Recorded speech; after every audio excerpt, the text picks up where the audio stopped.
musings of the entertainment industry, of the music business, where it was, where it is, where it's going, why it's different. I don't know what this is yet. We might even talk about music. I'm Alan Moy, and welcome back to Music Not Music, Music Not Music. Today we have Joe Keithley from DOA. Of course, you all recognize Joe from DOA.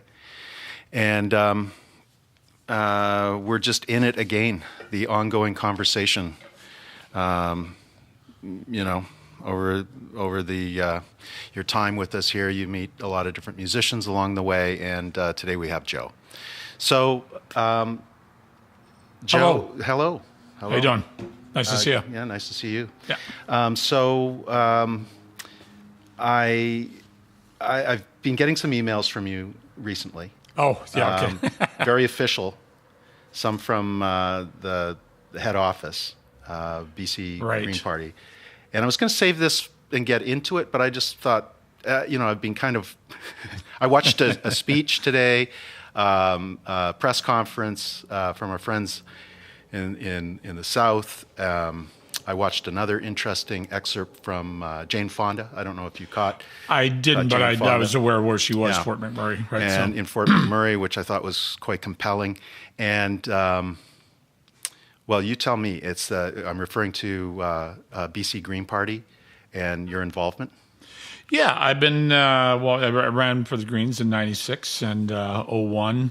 And recently this year, like in a by-election in Coquitlam, BC, just this past February, and I'm running again in Burnaby Mountain, like where SFU is, in my hometown. So this is actually exactly where I grew up. So it's like perfect. But I've been involved in environmental politics for like a long time. That's actually how I got politicized. Greenpeace, way back in '72. So I was in grade 11. So it shows you how old I am. I turned 60 this year. They came and started handing out flyers to our high school. And I found out many years later that they'd done this all the schools in the Lower Mainland, but to try and get kids to leave their school to go down to the American consulate in downtown Vancouver and protest the nuclear arms testing that was happening in the Aleutian Islands off of Alaska. Yeah, I remember this. Yeah, okay, you're similar age. Yeah. So, it was a big thing. And we marched out of school. The principal held up his arms and tried to stop us, and we laughed. And there's a picture on the Vancouver Sun with the rest of his soul, my old buddy Dimwit.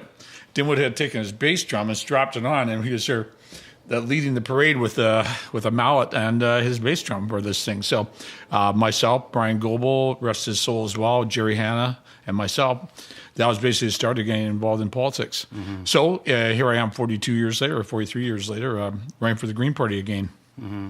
So, that would be, you said 1972. Mm-hmm. So you're probably in ninth grade. Eighth. No, I was in grade 11. Grade 11. So it might have been 73. So I'm not sure. Grade 11. Yeah, something like that. So, and you think about that time, and it's like you're right. All the high schools, like you probably couldn't find a kid in BC who wasn't aware of Greenpeace at that time, of our demographic, like of our age group, right? As most people... It originated in Vancouver. And it was just new. They got the Rainbow Warrior, I think, in 1969. Yeah. And started protesting whaling and various other things, right? So Greenpeace was one thing that sort of turned you on to that. But, I mean, come on, like, that message was also said. I mean, there's like hundreds of kids in every school, thousands maybe at that time, right? There's so many kids in our school in North Delta at the time. And it was like, not every kid was motivated in the same way. The awareness of Greenpeace and what Greenpeace was about was common knowledge, and I think kids were aware of it at that time. But in terms of having an effect, like you might have just been a guy who went along. So that's maybe your introduction. But what else sort of? I think my older sister Karen, who's like 70 something like that, 71. I should know, but I think around there, 71. That she started bringing home like folk records, like in the 60s, like when I was 8 or 9. Yeah. So we heard like Pierre, Paul and Mary, Bob Dylan, the Weavers, Woody Guthrie, Pete Seeger type stuff. At the same time, of course, I was hearing the rock and roll, like in high school, like Deep Purple, Alice Cooper, which probably Sabbath. made more sense musically, right? Yeah. But I mean, I got the politics out of this. All the stuff is also happening within with the Vietnam War. Yeah. Was another really big effect because it was a nightly thing, the body count, and that got, of course, it got really graphic. You think of the image of that girl being set on fire, or set on fire and running down the street, or monks burning themselves, and guys with their guts blown open, and there would be like live newsreel type thing, like the Dennis, the actor guy in Apocalypse Now, when he's the guy with the little 8mm camera with no sound, and it was like really graphic. I was like just about 9-10 years old. I was just like, whoa, Yeah, you don't forget that, and also that was a time when. I mean, we really are. I mean, our age group. I mean, we are that TV generation, right? We are if today's because we talk about all sorts of things on here. We get into like new technology and everything. Yeah. I think about like, kids or students that that I'm dealing with at Nimbus and before you and I both had courses at Pavi. And you look at those. A lot of the students coming in there, and the generation that they're living in, they're living in the age of Google, right? They were born in the age of the digital realm, right?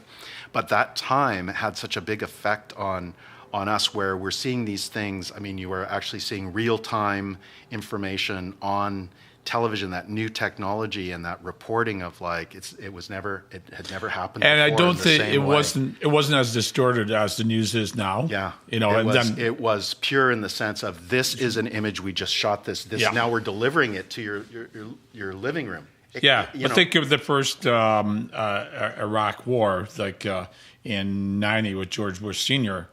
And there in the second one, then they started embedding journalists. Yeah. And that was the process of kind of shutting down the free press in a sense that, okay, you're embedded. If you let out the right thing, you're going to be under severe scrutiny, and you'll probably never work in this business again if we can help it, by virtue of what they said at the White House and the Pentagon and, all their associated people making money off this. Under the guise of classified information and national security, really, right? Yeah. I mean, well, they would make the argument, yes, okay, you might let forth where our troops are located. But I mean, that was really, they started doing that even before cell phones were a common thing, right? Now, I mean, you can find anybody anywhere, I suppose, except it took a while to find Osama bin Laden. There's a few other people that, authorities are looking for, right? So it was just like trying to, if you think about George Bush the Younger, then he tried to get more rules. He started another war, and they used as an excuse for more rules to intrude on people's lives. And unfortunately, Barack Obama did some of the same too with the NSA, like eavesdropping on everybody, right? And look how that backfired on him, right?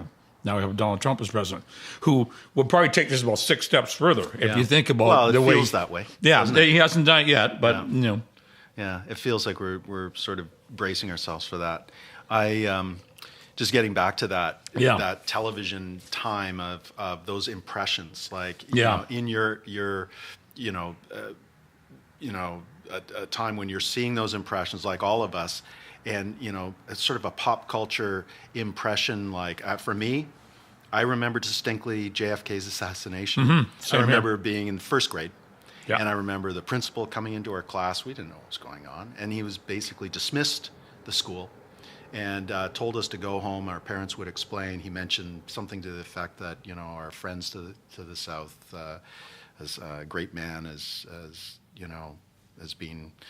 There's been a tragedy or something to that effect. I don't exactly remember, but I remember walking home. Of course, it was raining, pouring. I think we were living in Surrey at the time, and I remember walking in the ditches all the way home. When I got home, there was a lot of panic in the house. And I was thinking about, the fact is that there was a television set. I remember we had just got it. I think it was a hand-me-down from my great-grandmother or somebody. And I can remember images, and I try to hold on to this because I was about 6. And 5 or 6 years old, and I remember the whole Lee Harvey Oswald on television and Right. that whole the incident and you know Mm-hmm. Ruby and all the rest. Like I have an image of all of that, but sometimes I catch myself going, "Am I just remembering another memory of that at a later It's been time?" repeated many times, Repeated obviously, many right? times, right? And Robert Kennedy too, obviously. But just right? those television impressions, and they start to stack up. So Yeah. when you are now, you're in your teens, your early 20s, you've got this sort of wealth of information that is sort of stacked up, along with the Beatles on Ed Sullivan and Right. and Yeah, which I remember clearly too. revolutionary kind of what is going on, right? Yeah. Like It was a tumultuous time, completely. Vietnam. I didn't have older brothers and sisters, but what I remember is looking at the grades ahead of me when the high school students, or once I was in high school, and there was that time of a movement in Vancouver. It really was, the Georgia Strait was an underground paper. There was a hippie movement. Oh, yeah. It was like, it was a thing. And I admired it so much as a kid. And Right. I wanted to be part of it. I was a little bit too young, right? Yeah, yeah. And you were probably just under it as well, age-wise. Yeah. But you had the older sister who probably An older brother as well. Older brother, they would have gone through that. And their music would have been My brother right had a in rock that band. time. I remember them. They weren't very good, but I remember them playing Gloria. Right. This is one song they could figure out, right? 3 chords type thing, right? Right. So great song. So was it your brother that sort of brought you to music that way?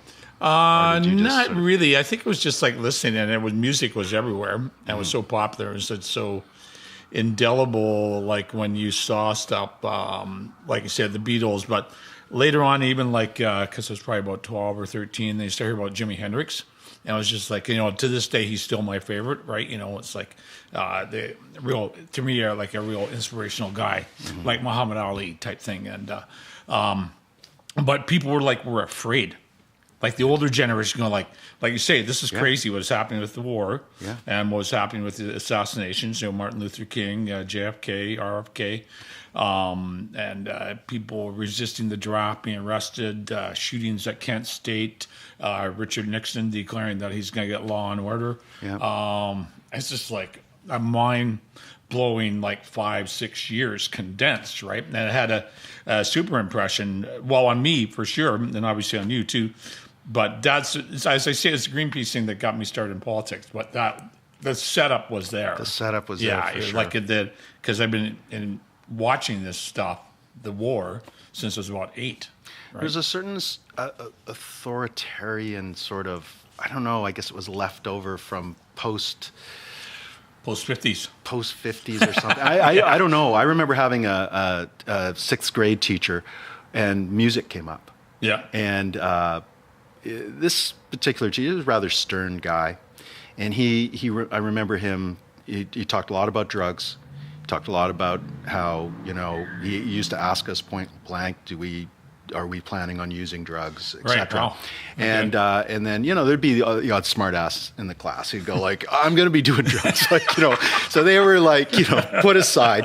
But then it got down. They marked him as. But then it got down mark. to actually music one day. Yeah. Where he had different types of music examples. Yeah, okay. And kind of like because I think Led Zeppelin had released their first album or something. Right. So that was classified as some sort of really heavy music or something. Yep. So he separated the class, people who would like that kind of music and that kind of music, and kind of really just put us all in sections. Okay, you can go over there. Yeah. And somewhere along the line of, I don't know, the Beatles weren't acceptable to him. So it was. Oh, this guy's real square. Yeah. Oh, wow. Real square. Yeah. It was a boot camp, right? And but it was interesting, right? Because you sort of came out of there going like, kind of sweating it out a little, but on the other hand, going like, it made you want to push against that. Yeah. Well, I think like just overall, because in that same school, I had another teacher who would walk in and say, he would hold up a photograph from a child in Biafra and go, take this home, show your parents, and ask them what they're going to do about it. To be like, wow, like that's activist. 7th grade, right? Yeah. Interesting. And that, I remember that teacher like a mentor today when I think about it, right? And so all of that set up for Greenpeace. But when I knew you were coming in here, I was sort of thinking like, I always ask people like about things that inspired them or reason why they sort of went down a certain path or whatever. And, without recounting every aspect of, the history of what you've done and everything, is a lot of that information is out there. But I'm just sort of thinking like when it came to music do you think that it was, when did you connect the two? Like, was it sort of separate in a way, or did you sort of think like, music could be a vehicle for some of these thoughts that I have, or because that's how it's turned out for you I think in probably many ways. 17, 18 or something like that, because I think that, I got out of school and we wanted to have a rock band, right? We were called Stone Crazy, right? And we weren't very good, and we got fired from our first show up in Merritt, BC. Got $30, and the guy kicked our asses out. I thought your first show you'd be really good. And we had crappy PA, and we lied about the PA, and we had a bunch of people were there having a baseball tournament this weekend. He says, "Boys, I'm doing you a favor by firing you. I don't think you'd live through the weekend, right?" And I threatened to sue him and all this kind of type stuff, right? But that was actually a real turning point too, because we drove back from Merritt, and we started hearing about punk rock, And we were political, like Jerry Hanna was, and I was, and Brian Goebel a little bit. Dimwit, not as much, but he got it, type thing. And we said, well, this rock and roll is not all it's cracked up to be, right? We'd done one paying show, and we'd only got a fifth of what we were supposed to. We got $30 instead of 125 or whatever, right? And then Dimwit said, well, why don't we start a punk rock band? Right. And went, oh, well, that's pretty weird. But we had been listening to the Ramones. Right. Because our rock band, in our set, it's one of the things that got us fired. We played Beat on the Brat. So we had learned that and played a couple of Black Sabbath songs. It was long, as well as Steve Miller, Led Zeppelin, the big standards of the day, right? The big top 10 hits. And we got this going, just kind of started from there. So, but I knew the politics were like really important right away. I mean, obviously, you're young in the band. You want to have fun, go crazy. And that was a big modus operandi for DOA, obviously, too, right? That's no secret, right? Yeah. But the politics thing came in right away because I had also been to Jamaica. My brother was a teacher there, so that kind of spurred that on, and he started talking about in Chile what happened to Allende with the coup with Pinochet in 1973. So I was kind of going, it's like probably 17. I went, oh, okay, so it's a Canadian company, Nirvana, that had their interests threatened, and they're giving money to the new right-wing government, right? Because it's protecting their copper mines so they can come up and sell it out. It's Quebec Corporation at the time. I don't know if it is anymore, but so that there's a bunch of things in there, right? So, but when we started the punk rock band, we went, okay, rock and roll is supposed to be rebellious, okay? Because we got that, you looked at the guys from the 50s and then the late 60s, like what we're talking about, the counterculture, like the Jimi Hendrix, the Beatles, the Stones, Country Joe McDonald, all these like great bands, of different stature and popularity, but they all had a big message, right? And that weren't that far apart. Yeah. Even though the Stones portrayed themselves as being, we're just a rock and roll band. No, there's a lot of politics in that too, right? Yeah. Well, of course. I mean, just the act in itself. This is prior to words like, brand, and as it evolves in music, prior to brands and niche genres and subsets of any particular type of things mixed together. I mean, rock music was really on the outside, in so many. Well, like ways. you said, your teacher said separated you. Like, well, this is where you're a weirdo. You like the Led Zeppelin. Yeah, album, I mean, right? if we pushed him, if we pushed him against the wall on it, he would probably, be like a huge Lawrence Welk collection or Mantovani. something. Mantovani or whatever it might be. I mean, or what's that English guy? You always go to buy records, and sell them sometimes at record fairs. And I'm always looking through, and you see James Last, Sergio Mendes, and Brazil '66. Yeah, I kind of like that one though. I kind of like the Sergio Mendes. Okay, I'm not saying he's bad. It had a great cover too, the greatest hits, Sergio Mendes, and it had just that great black and white photo, but that had great production value. But I know the James Last, Roger Whitacre. Roger Whitacre. There's another one. I always feel sad because some old person's collection that they have passed on, right? So, but I always look at those records. I always pass on them as well. I go like, ugh, okay, right, because you can't. Yeah. Anyway, so you're looking for. So that teacher probably had stacks of those in his collection. Yeah. Or maybe not music. The sound of nothing. Well, talking about JFK, I don't want to stick on that too long, but I remember one record we had at home was a 4-record set, was the great speeches of John F. Kennedy. Mm-hmm. That's how big he was. Yeah. And that type of thing, everything too. You say like people letting people out of school when he was assassinated. I don't remember that. But you remember how big it was when Muhammad Ali fought? Yeah. And everybody, you couldn't see on TV, everybody listened on the radio. Yeah. And it would be like a 15-round slugfest with one of the other Frazier or like. Yeah, it was not something like, oh yeah, that happened the other day. Yeah, which is the way events are now, right? Yeah. Yeah. Yeah.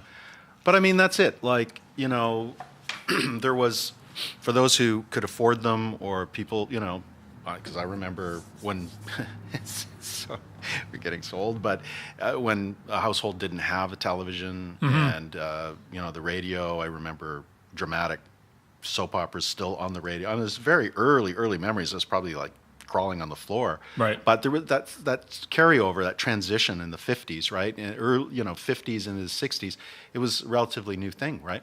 And that's it. It sort of drew everybody together. Everybody was watching the same thing. Yeah. The same events, the same. You don't get anything that's even close to the, maybe the World Cup final. Maybe as big as that.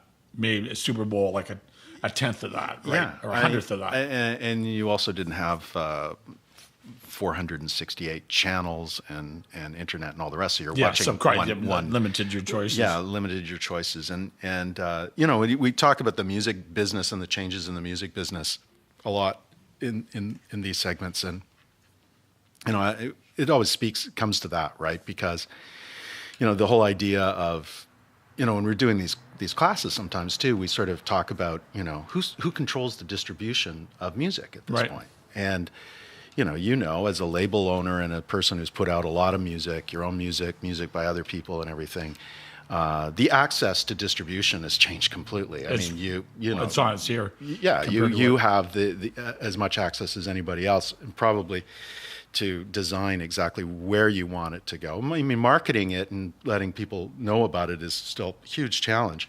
But the methodology to sort of put it out to people is we all have access to it. So that control is no longer in the hands of, it's not a lockdown anymore.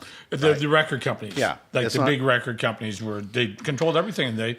And you had to, I mean, that's kind of got DOA going. That was our really big break, in a sense that I thought I'd seen Pipe Pumpkin Trio when I was going to SFU to become a lawyer, civil rights lawyer. Let me clarify that, please. And I was you must be filled with regret, huh? Well, I talked to Cameron Ward. He defends people who have been beat up by the police and Pivot and stuff like that. And I said, Cameron, I really wanted to be a lawyer. He says, Joe, that's funny because I really wanted to be a musician. You made the right choice, he said to me. So, and I think that's correct. And but anyway, I lost my train of thought there. No, we were just talking about the industry and okay. So the Pipe Pumpkin had put out their own album, and it was like $5 for an LP. Like, how do you do that? They put out their own record because we were like interested. We were like 19, and we were sort of we got a band. We were crappy, but we think we can be good type thing, and we were horrible. But anyways. And I thought, they could do records. So when we started DOA with Chuck and Randy, then I thought, we're in Vancouver. There's no record companies here. We had met one A&R guy from, I can't even remember, one of the big labels, RCA. Yeah. He probably just said he was an A&R a beer guy. once. Yeah. And we thought, we're going to get signed to a label. We were like complete sops. We didn't know anything, right? So, and then we never got calls back when we went, okay. So I thought, okay, Pipe Pumpkin did. After you waited for a couple of years for the call. Well, we didn't wait too long. I know. Yeah, probably like a year or something like that. Or it cut the Skulls, which preceded. Yeah. The Skulls had met Ray Ramsey, and he was like, of course, record companies were sniffing around new wave and punk rock bands because they thought like, because they had some success with like Blondie and The Clash records are getting out, and people had heard about Sex Pistols and a little bit about the Ramones, and Talking Heads and Richard Voidoid, stuff like that. Yeah. The real early new wave and Devo, all big influences. And so I thought, well, we're never going to get anywhere, so I'll put out the record. And we got enough money to press 500 copies of Disco Sucks, and we've gone and recorded that, like, top to bottom, everything, and mixed in like 8 hours at the old Ocean Sound in North Van. And we got the records, and if you find the really early ones, you can tell, because the ink was still wet. We're so giddy to put them together. You can see everybody's thumbprints on that, because the ink, we hit the white spots with that, right? So on the front of the cover, right? And then I thought, okay, well, we got a record out. What do we do? So then I had this really crappy car this guy had given me, ex-guitar player, and I started driving around to their 6 different shops, and I sold them for $1 each, and they would sell in the store for $1.25. And then because we didn't, that kind of went a little bit. Then I started mailing them to magazines and college radio stations. Right. And we got a few replies back. That's the action part of it, which is a big difference in terms of what a lot of people did when they finally figured out I could make one of these things on my own. Yeah. It's like to actually, okay, now do something with it. Well, there's a lot of people that have big collections of their records, but they made one younger, and good music too. But if you didn't get adventurous and go out and travel, then nobody ever heard it. Like sitting there waiting for to be discovered or signed by a record company, it was impossible in those days. And it's funny now, the music industry has almost come back to that with these series of like talent shows. There was American Idol, now there's the one where they have the 4 judges to have their chairs turned around, whatever that one is, and that coupled with the fact that basically people weren't interested in singles. To me, now the music has moved back to the way it was in the 50s. Yeah, like in the 60s, you had the Who, the Beatles, the Stones, and 100 other great bands making albums and try and make the whole album great. Yeah. When I listen to it now, because you find records where the first two or three songs on side A are really good, first 2 or 3 songs on side B are really good, but they never conceived to put it on a roll for a CD, right? And then it became, well, we're not even making CDs or albums anymore, we're just making singles. Yeah. With all the hip hop guys and Mario Electronica and even the fake cowboy modern Nashville guys. Yeah, I mean, there's a really interesting evolution of how all that has come together, and I agree with you. It's kind of like, because if you described the 60s, but if you go back to the 50s, what do you got? You've got talent contests, Ted Mack Amateur Hour. I remember Ted Mack. You've got people like, this young girl is going to come up and give us a really good show, and let's see what she can do. Yeah. And, she's got some talent. People, a judge or whatever. Yeah. I can't remember all the details, but I vaguely remember that. And that was Ted Mack's original Amateur Hour is called. Yeah. Like Geritol, I think, was the sponsor. Brought to you by Geritol. Possibly Dodd's Little Liver Pills. Dodd's Little Liver Pills, sure. So... we're showing our age here. Yeah, no, okay, let's come to the current. No, but the point is that full cycle, that sort of evolution of where we ended up and where we are now. I guess the point that I was trying to make. Well, there's a couple of points I want to make. One, because I want to give. I think you personally, certainly DOA, but you can't take all the credit. But I'm going to give you a large part of it. This whole expression, DIY, it's like something now that anybody going online to sort of go, I want to put out your own music, DIY. Here's like 5,000 tips. Like, there's all sorts of guides. Here's the roadmap of how to do it. It's got nothing to do with analog, digital, or whatever. It's just about a methodology to just get off your ass and do it yourself, and to here's the step to move your next place forward to move, and a lot of it is actually good information if you just don't have a clue or don't know where to go. It's a good starting point. There's lots of information out there. But, I just want to punctuate this a little bit, because when you said you saw Pied Pumpkin, they had a record, that part of it was almost as mysterious as how does all of this record information that is being there was no way to penetrate it. It really was a lockdown. like a lockdown, bizarre. Including how do you record and how do you manufacture pieces of vinyl, which, how do you do it? That's a big step. So at the point of like DIY, it's kind of like, I'm sure there wasn't somebody that came up to you and said, you should just do the DIY method, right? And I'm sure that you guys decided, or probably spearheaded by you and maybe a couple of people around you said, like, let's just do this ourselves. Let's do this, and then let's go and mail these. Let's go and build a tour around it. Let's go do these things. Yeah. This is the part that I want to connect back to television, that a certain age hitting punk rock and all the rest, is that while you couldn't actually communicate at that time with somebody in Los Angeles or Boston or somewhere in Europe or whatever, there's a bunch of like-minded people actually being influenced by a lot of the same things. And I'm always interested to know, as I go through my life and then I hear somebody's story, and it could be somebody that I'm not even thinking about or I don't necessarily relate to. I might have admired their work or going like, oh, okay. And then they will draw a reference point of something that affected them at a certain point in their life. And I'll go, that's exactly the same thing that affected me at a certain point in my life. And that's why I relate to this sort of overall arching thing, right? Yeah. But a lot of this stuff was fringe because, the information affects people in a certain way, but certainly it wasn't like, the Clash, the Sex Pistols, the New York Dolls, whatever led up to that. Yeah. It didn't make like every kid in 1978 run out and join a punk rock band. No, I would say the people involved, you were really pretty frowned upon if you did. And people would get beat up because they looked a little bit different or they weren't. People thought in those days it wasn't the most popular band was Boston. Think about it. Like, that's just awful, right? It's like, more than a feeling.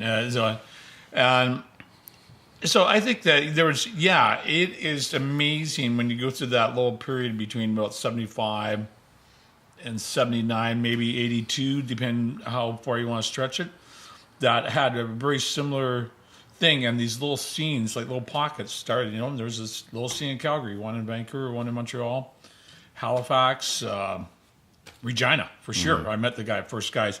I probably played with all the original bands from all these towns because we were like the first band, us and Black Flag were the first bands to crisscross the country all the time. Right. And we would trade numbers with them. And I'd say to Chuck, the bass player, what about this guy? So don't go there, you get ripped off. I went, oh yeah, well I found this guy here, and that's how we kind of swapped it. And then, but the like-minded experiences. So there's people. So we would. I didn't even have money to buy the magazine, so I'd go down to Quintessence Records with a little notepad, and I would get out their magazines. Yeah. And I would look in the back, and people putting on shows, little classified ads like that. And I'd write them letters and send them. And once we had the single, the Disco Sucks single, I said, "Hey, we're a band from Vancouver. We'd like to come and play in your town." And I told this to the students at Pavi, where you were teaching, I was teaching. And I said, so I booked these shows by mail. And it just glazed over. I went like, I said, well, it's true. Your parents could probably figure this out, but maybe you can't, right? Anyways, but these people were going like, yeah, this is cool. And then I found out, because I used to think, okay, DOA's got to be within the first 50 punk rock bands. No, there was a whole bunch going like in 76 and stuff like that. Like we're probably within the first 500 or the first 1,000, But I always thought, no, we're within the first 50. There weren't that many in between the Ramones and us. No, there was scads of them in every little town, like in England and Germany. Yeah. But as you go back and have a bigger view, and as sort of forensically, we can go back and go, oh, there's a little region and a pocket of activity and some rare band who actually has more notoriety now because they were maybe the first of a particular region or something like that.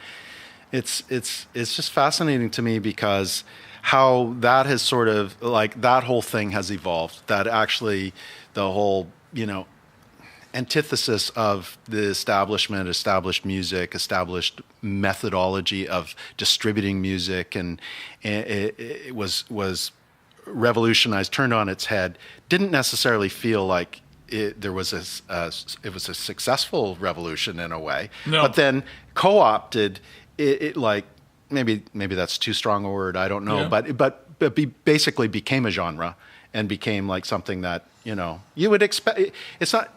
You would expect things to happen along those lines because history sort of does that. Things are always changing, and evolving, and there's a reason for it. Tastes change, people move, the marketplace is kind of changing, People want something different. and art is changing, and it sometimes it meets up in this magical place. And I mean, for you, did you ever sort of look at that and go, if we had come a little bit later or a little bit sooner or whatever? I mean, I never think of, it's weird for me to ask you that question because like when I look at the things that maybe had success within the genre, the mindset was not really the same at all in terms of what the sort of purpose of being, the purpose of the music or the sort of motivation behind it. Yeah, I mean... maybe I'm off base with that, but that's just my gut sort of says that. I'm not sure. I think that... I mean, I don't know. I don't think I quite understand the question. I'm just sort of thinking that if you're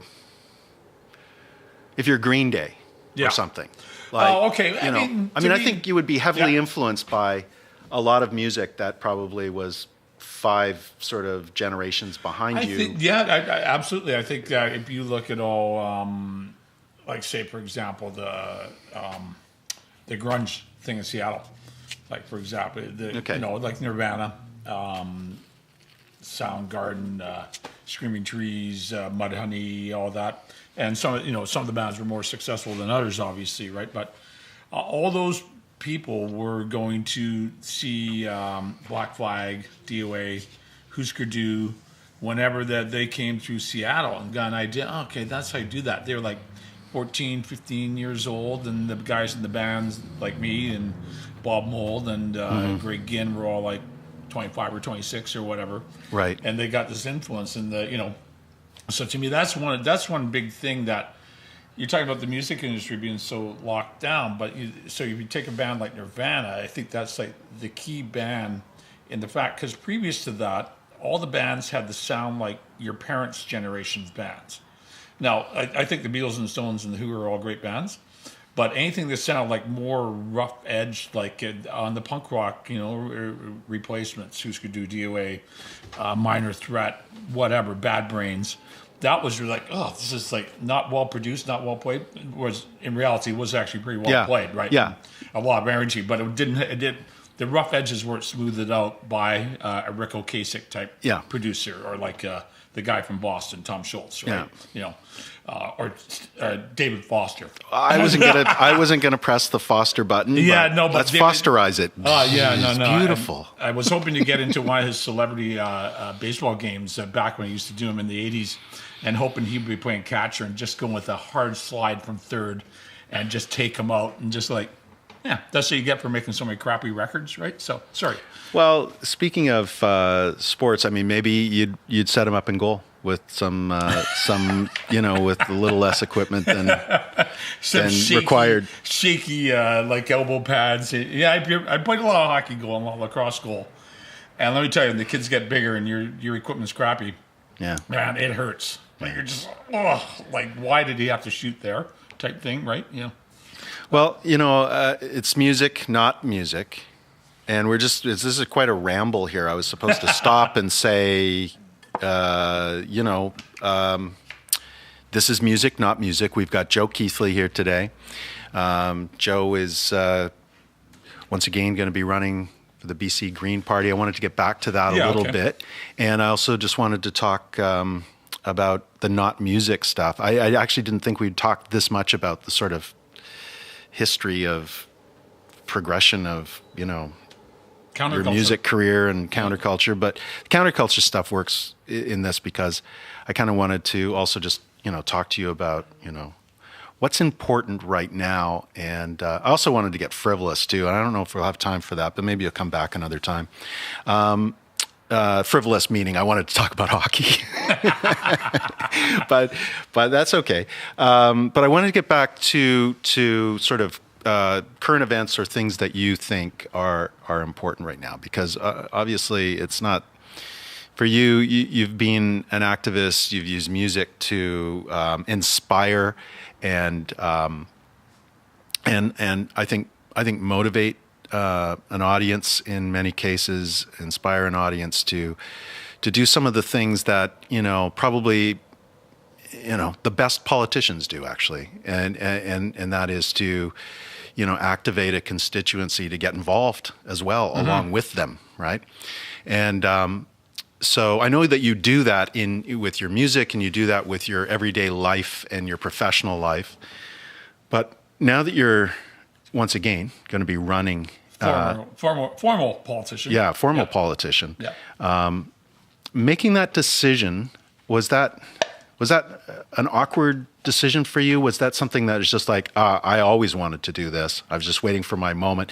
Was it ever like, how can a guy who sort of blazed the flag of punk rock and all the sweat and blood and tears that go into that, and how does that fit with how we look at, or did Green Day and Nirvana knock that path down for you to be more legitimized as a person that you know what I mean? Like, and Green Day, I think they some people don't like them, but I think they've done some great records, and they've done some great political things. Yeah, too, they have. And they have. I don't mean to knock them down on that, because and I'm not taking it that way, but I just to put that plug in there for them. I thought they continue the whatever the Grammy Awards, they started doing that chant. That was that MDC, my buddy's MDC popularized.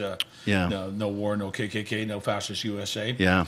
So they change it to Trump and that type thing, right? Right. And also, like, I mean, who's doing any of that right now? Like, I mean, we're seeing some actors actually maybe like get off their ass a little bit and maybe have a voice, and we kind of feel like we're in a time where it's like, if the arts community, does the arts community have I already know your answer, but the arts community and people in those positions, they have a responsibility that way. But I guess getting back to my original question was like, what sort of inspired you to sort of go, formally, I'm going to do this? Yeah, I mean, what originally was in '96, there was a small, like 20-hectare forest right across the street from me in Burnaby. By the BCIT area. Right. And they wanted to knock that down and put like a high-tech park in there with a video game company and a bank and Kodak and stuff like that. And so myself, and about 1,500 other people in the neighborhood organized a petition. We barnstormed City Hall and tried to stop them from doing it. And we kept fighting with the company. Electronic Arts is the name of the company, right?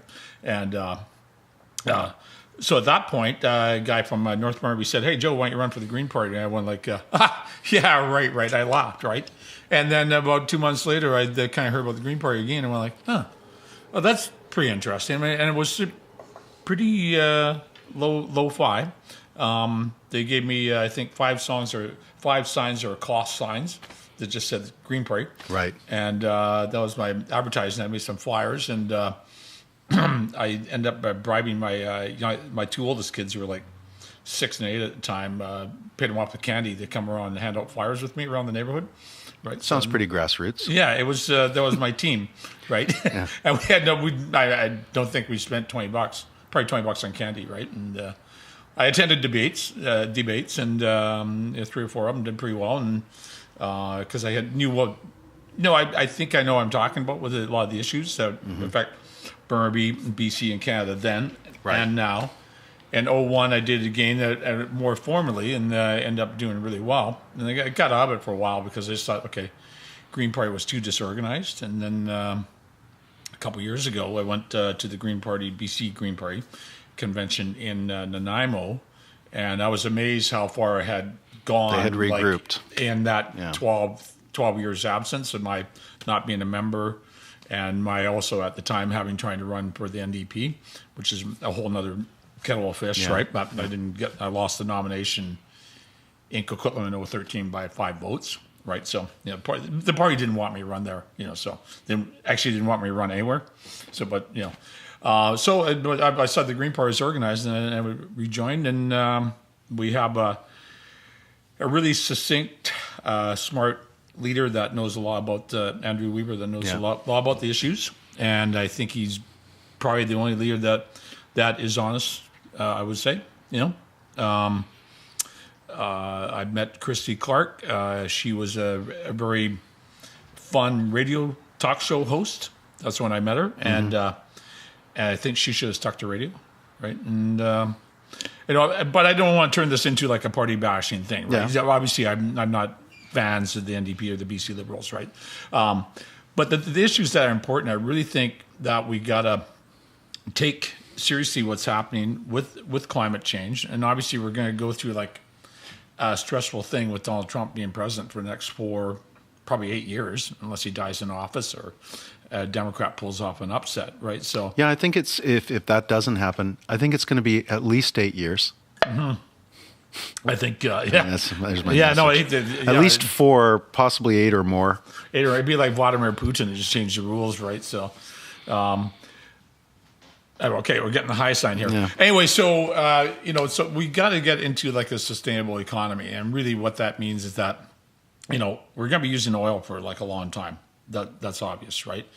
But the government has to turn the corner. All governments, civic, provincial, federal. The provincial government here should be thinking about like making all provincial vehicles run off like sustainable fuels, right?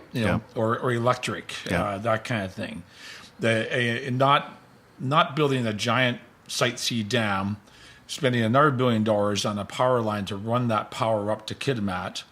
Like that's $11 billion that we don't have. Like we're already in the midst of paying off $5 billion on this bridge. There's going to be another $5 billion on the Massey Bridge, which is not necessary.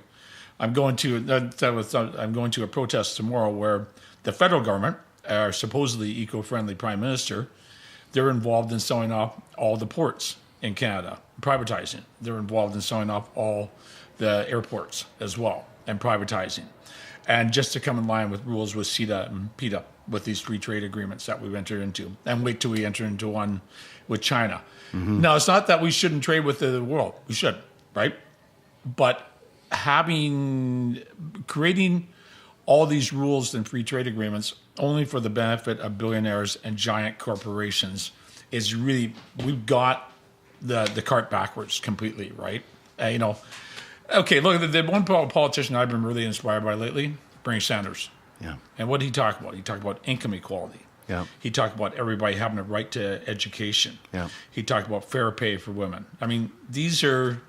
And he also talked about like a sustainable economy, like controlling our climate emissions. Yeah, it made a lot of sense to a lot of people. Yeah, and he should have been president. But that's another story. Interesting thing about that, and I got 2 questions, but just on the Bernie Sanders, I know we got 2 minutes, so we might just roll over a little bit. It's pretty obvious that Trump picked up a lot of Sanders' support. Yes, in a very bizarre way, for me to understand at least. But do you agree with that? I do, and I kind of get why. I just think the Democrats took too much for granted. And I probably spent about 5 years of my life traveling around the United States with DOA. Yeah. And I played in all these places. A lot of rural areas. Yeah. Michigan, Wisconsin, down south. And the places where people used to have like pretty good paying jobs, a lot of people are now, there's nothing wrong with doing this as a job, but those people, let's just say, have become greeters at Walmart. Yeah. Where they used to work in a steel mill, or they used to build cars. And something where you got $20 an hour, not $8.25 an hour. It's far too polarized to just continue with the status quo now. So it's just, and it's so like something's got to give, kind of. Something's got to give. Yeah. So Trump, by being the most egregious, excessive billionaire possible on this side of like an Arab sheik, somehow said, "I'm the representative of the working man." Even though he spent his entire career screwing the working man and trying to, the plumber that couldn't get paid by him, and not him personally, but his company, put the guy out of business because he wouldn't pay the contract. No, there's one little thing wrong. So anyway, it's bizarre. We're going through a bizarre time. But as I said, hey, one last thing. I have a buddy in Oregon, one of my best friends, Tim the Hippie, works for DOA, he's a roadie.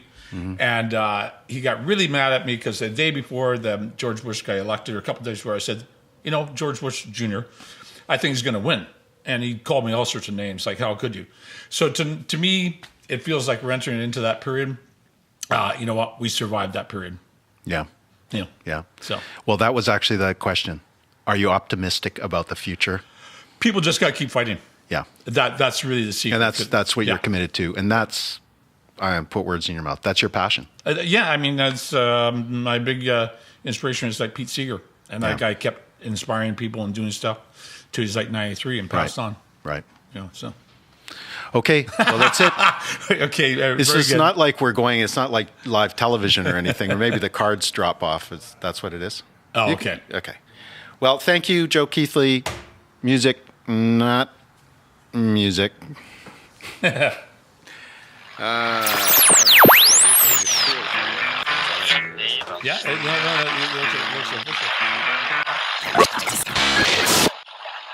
Musings of the entertainment industry, of the music business, where it was, where it is, where it's going, why it's different. I don't know what this is yet. We might even talk about music.